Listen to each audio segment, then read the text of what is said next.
So आपण होतो मानव संसाधन व्यवस्थापनावर. मानव संसाधन व्यवस्थापन म्हणजे काय, तर डेल योडर यांनी काय म्हटलंय बघा, शक्तीच्या अन्य स्रोतांपैकी भिन्न असणाऱ्या मानवी शक्तीचे वस्तुनिष्ठ नियंत्रण आणि उपयोग याच्याशी संबंधित असणारी व्यवस्थापनाची अवस्था किंवा शाखा म्हणजे कर्मचारी किंवा मानव संसाधन व्यवस्थापन होय.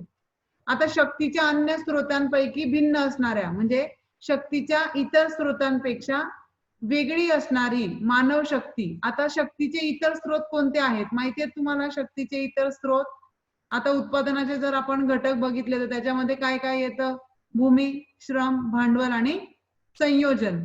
या इतर स्रोतांपेक्षा भिन्न असणाऱ्या मानवी शक्तीचे, मानवी शक्ती व्यवसाय व्यवहारात काम करणारी लोक, त्याला आपण म्हणतो मानवी शक्ती.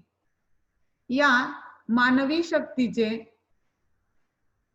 वस्तुनिष्ठ नियंत्रण, सगळ्यात आधी काय, वस्तुनिष्ठ नियंत्रण, त्याचं कंट्रोल आणि त्या मानवी शक्तीचा प्रभावी उपयोग याच्याशी संबंधित असणारी व्यवस्थापनाची अवस्था, व्यवस्थापनाची अवस्था त्याला म्हणायचं कर्मचारी किंवा मानव संसाधन व्यवस्थापन. शक्तीच्या इतर स्रोतांपेक्षा भिन्न म्हणजे मी सांगितलं भूमी, श्रम, भांडवल, संयोजन याच्यापेक्षा वेगळी असणारी जी मानव शक्ती आहे. कारण भूमी आपण त्याला सजीव म्हणता येणार नाही, भांडवल त्याला सजीव म्हणता येणार नाही. एकमेव जो सजीव घटक आपल्या व्यवसायात काम करतो तो असतो मानव शक्ती. आणि ही जी मानव शक्ती माझ्या व्यवसायात काम करते आहे त्या मानव शक्तीचं नियंत्रण करणं आणि जास्तीत जास्त त्या मानव शक्तीचा उपयोग करून घेणं याच्याशी संबंधित असणारी जी व्यवस्थापनाची अवस्था आहे, शाखा आपण तिला म्हणू, तिला कर्मचारी व्यवस्थापन किंवा मानव संसाधन व्यवस्थापन आपण म्हणूयात. आता आपण याच्याशी संबंधित शाखा बघितल्या. आधी कोणत्या शाखा बघितल्या व्यवस्थापनाच्या? बघितल्या ना, फिनान्शियल मॅनेजमेंट बघितलं, म्हणजे वित्तीय व्यवस्थापन, उत्पादन व्यवस्थापन, कार्यालय व्यवस्थापन, विपणन व्यवस्थापन, औद्योगिक व्यवस्थापन. नंतर आपण बघितलं सामग्री व्यवस्थापन. त्याच्यातलंच एक व्यवस्थापनाची एक अवस्था कोणती आहे? मानव संसाधन. आणि मानव संसाधन म्हणजे काय?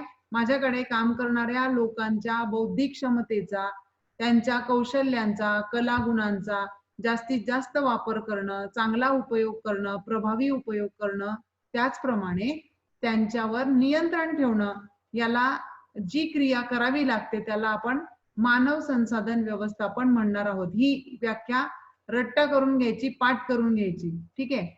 तर हे होतं आपलं पहिला पॉइंट, मानव संसाधन व्यवस्थापनाची व्याख्या. याच्यानंतर पुन्हा जाऊया आपण आपल्या पहिल्या स्लाइडला. मानव संसाधन व्यवस्थापनाचं वैशिष्ट्ये. पहिला पॉइंट काय सांगितलंय मी? मानव संसाधन व्यवस्थापनाची वैशिष्ट्ये. तर पहिल्या पॉइंटवर मी जाते. तुम्ही एक तर लिहायचं किंवा स्क्रीनशॉट काढून ठेवायचे, त्याच्यानंतर तुमच्या नोटबुक मध्ये तुम्ही उतरवू शकता. पहिल्या पॉइंटला जाते, मानव संसाधन व्यवस्थापनाची वैशिष्ट्ये. आता वैशिष्ट्य म्हणजे कॅरेक्टरिस्टिक्स. मानव संसाधन व्यवस्थापन म्हणजे काय? तर शक्तीच्या इतर स्रोतांपेक्षा भिन्न असलेल्या मानव शक्तीच्या प्रभावी नियंत्रण आणि प्रभावी उपयोगाशी संबंधित असणारी व्यवस्थापनाची अवस्था किंवा शाखा म्हणजे मानव संसाधन व्यवस्थापन होय. मग मानव संसाधन व्यवस्थापनाची वैशिष्ट्य काय आहे? तर पहिलं वैशिष्ट्य आहे उत्पादन घटकांचं संयोजन. मानव संसाधन व्यवस्थापनामध्ये उत्पादन घटकांचं संयोजन केलं जातं. संयोजन आपण त्याला समन्वय पण म्हणू शकतो. उत्पादनाचे घटक कोणते आहेत? आता आपण सांगितलं भूमी, श्रम, भांडवल आणि संयोजन. हे घटक एकत्रित आणणं हे त्याचं वैशिष्ट्य असतं. दुसरं वैशिष्ट्य आहे एकवाक्यता. एकवाक्यता म्हणजे काय? एका व्यक्तीने आदेश देणं किंवा एकच आदेश देणं. आदेश एकदा दिल्यानंतर त्याच्यामध्ये बदल न घडवणं त्याला आपण एकवाक्यता म्हणतो. नाहीतर आज मी काहीतरी सांगते, नंतर मी लगेच उद्या दुसरं काहीतरी सांगते, परवा मी तिसरंच काहीतरी सांगते. म्हणजे तुम्हाला म्हणणार आहे मी की ऑनलाईन लेक्चर घेणार आहे आणि मीटिंग टाकून देणार आहे आणि मी स्वतः त्याच्यामध्ये त्या मीटिंगला येणार नाहीये, की आज माझी तब्येत खराब आहे असं काहीतरी सांगितलं की ती मीटिंग आपली गेले. तर एकदा का व्यवस्थापकानं कर्मचाऱ्यांना आदेश दिला तर त्या आदेशामध्ये एक वाक्यता असणं हे मानव संसाधन व्यवस्थापनाचं वैशिष्ट्य आहे. दुसरा आहे अचूक निर्णय. अचूक निर्णय मानव संसाधन व्यवस्थापनाचं हे खूप महत्वाचं वैशिष्ट्य आहे, कारण व्यवस्थापन करताना व्यवस्थापकांचा समूह त्या ठिकाणी काम करत असतो, ग्रुप काम करत असतो आणि त्या सर्वांनी मिळून घेतलेला निर्णय हा साधारणतः अचूक असतो, तो चुकण्याची शक्यता फार कमी असते. नंतर पुढचे चौथं जे वैशिष्ट्य आहे मानव संसाधनाचं, त्याच्यामध्ये परस्पर संबंध विचारात घेतले जातात. म्हणजे मानव संसाधन व्यवस्थापकाला कर्मचारी, व्यवस्थापक, मालक या सगळ्यांमधल्या संबंधांचा विचार करावा लागतो. परस्पर संबंध, inter relationship between employees and owner, employees and management, employee and employee, कर्मचारी आणि कर्मचारी यांच्यामधले पण संबंध त्यामध्ये महत्वाचे असतात. ते संबंध चांगले करणं, द्विगुणित करणं, वाढवणं हे त्या ठिकाणी अभिप्रेरित असतं. त्यानंतर मानव संसाधन व्यवस्थापनाचं वैशिष्ट्य म्हणजे अधिकाराचं विकेंद्रीकरण.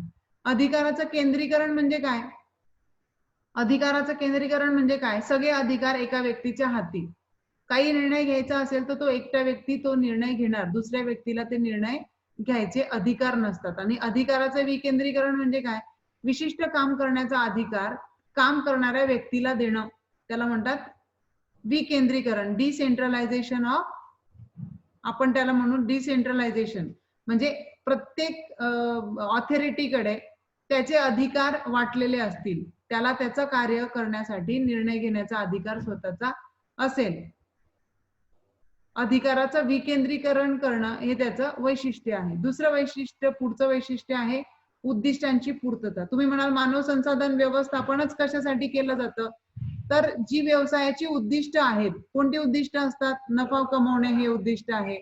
दुसरं वैशिष्ट्य काय, उद्दिष्ट काय असतं?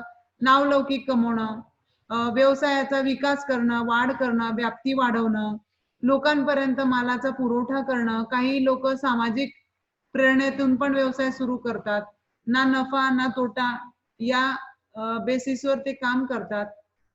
तर ही सगळी जी उद्दिष्ट आहेत ती पूर्तता करण्यासाठी मानव संसाधन व्यवस्थापन उपयोगी असतं आणि त्याचं वैशिष्ट्य आहे. नंतर संघटनेचं यश आणि कर्मचारी कल्याण. आता ह्या दोन परस्पर विरोधी बाबी आहेत जर बघायला गेलो तर. कसं, संघटनेचं यश केव्हा होतं? जेव्हा त्यांचा खर्च कमी होतो ना. नफा केव्हा वाढतो? जेव्हा त्यांचा खर्च कमी होईल. आणि कर्मचाऱ्यांचं कल्याण केव्हा होतं? जेव्हा त्यांना पगार जास्त मिळेल. पगार जास्त मिळाला तर नफा कमी होतो. आहे का रिलेशन? क्रॉस मध्ये त्यांचं रिलेशन आहे ना, संघटनेचं यश आणि कर्मचारी कल्याण. मात्र मानव संसाधन व्यवस्थापनच हे काम करतं.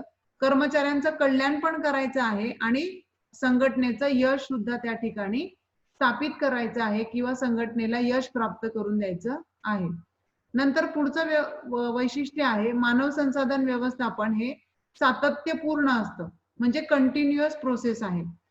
व्यवसाय ज्या घडीला स्थापन होतो त्या घडीपासून व्यवसायाचा उच्चांक किंवा व्याप्ती जेव्हा वाढते तेव्हा सुद्धा आणि व्यवसाय लयाला गेलेला असेल तेव्हा सुद्धा मानव संसाधन व्यवस्थापनाची गरज असते. म्हणजे आज मी कर्मचारी व्यवस्थापन करते आहे तर उद्या त्याची गरज नाही असा त्याचा अर्थ होत नाही. आपल्याला कंटिन्युअस प्रोसेस आहे ही मानव संसाधन व्यवस्थापनाची. सर्वात जास्त गरजेचं आहे आज माझ्याकडे जे लोक कामं करत आहेत त्यांचं मॅनेजमेंट करणं अत्यंत आवश्यक घटक आज प्रत्येक व्यवसायात बनलेला आहे. नंतरचं आहे मानव संसाधन व्यवस्थापन हे कला पण आहे आणि शास्त्र पण आहे. तुम्ही म्हणाल दोघं कसं आहे? ती एक आर्ट पण आहे आणि ते एक सायन्स पण आहे. कसं ते आर्ट पण आहे आणि ते सायन्स पण आहे?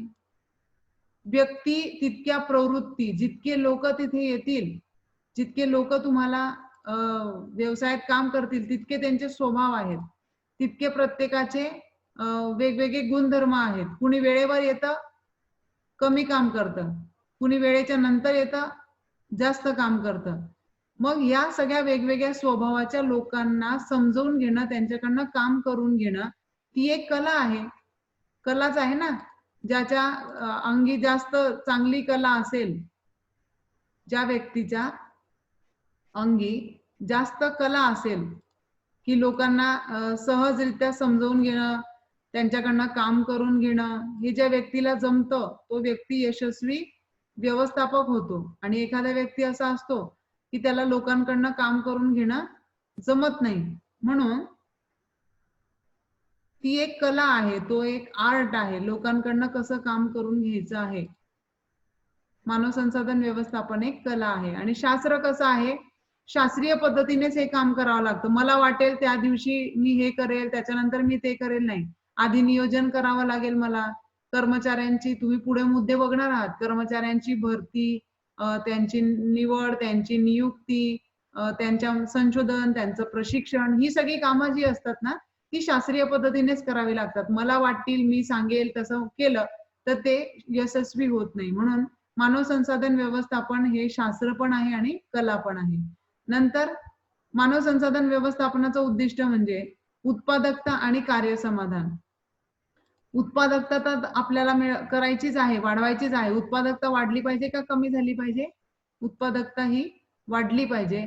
आणि कार्यसमाधान काय झालं पाहिजे? कार्यसमाधान सुद्धा वाढलं पाहिजे. उत्पादकता वस्तूची क्वालिटी सोबतच त्याची क्वांटिटी वाढवणं आणि ते काम करताना कर्मचाऱ्यांना त्या कामाचं समाधान प्राप्त होणं, त्यांचा मनामध्ये त्या कामाविषयी आनंद प्राप्त होणं, हे सुद्धा गरजेचं असतं. हे फक्त कशामुळे शक्य आहे? फक्त आणि फक्त मानव संसाधन व्यवस्थापन. म्हणून मानव संसाधन व्यवस्थापनाची वैशिष्ट्ये आपण पाहिली. पहिलं वैशिष्ट्य आहे उत्पादन घटकांचं संयोजन, दुसरं आहे एकवाक्यता, तिसरं आहे अचूक निर्णय, चौथं आहे परस्पर संबंध, पाचवं आहे अधिकाराचं विकेंद्रीकरण, नंतर आहे 6वं उद्दिष्टांची पूर्तता, 7वं आहे संघटनेचं यश व कर्मचारी कल्याण, 8वं आहे सातत्य, नंतर मानव संसाधन व्यवस्थापन शास्त्र आहे, कला आहे.